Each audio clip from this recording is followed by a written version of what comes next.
Miku সুন্দরভাবে বসো, এভাবে বসে না তো, সুন্দর করে উপরে উঠো, উপরে উঠে বসো। কি অবস্থা, এত ভয় পেলে হবে নাকি? ওই যে ধরো ধরো, হ্যাঁ ধরো তো। মিকু মিকু শোনা, তুমি কি নামতে পারবে? মিউ মিউ নেমে যাও। ও বাবা, ওদি আরো বসে। গুড, এই তো, হ্যাঁ বসে থাকো, তোমার নামতে হবে না, তুমি চিরজীবনের জন্য থেকে থাকো এখানে।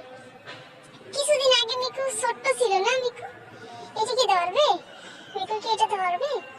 সেই মিকু এখন বড় হয়ে গেছে, সেই মিকু এখন বড় হয়ে গেছে, লেজটা তো মাশাআল্লাহ।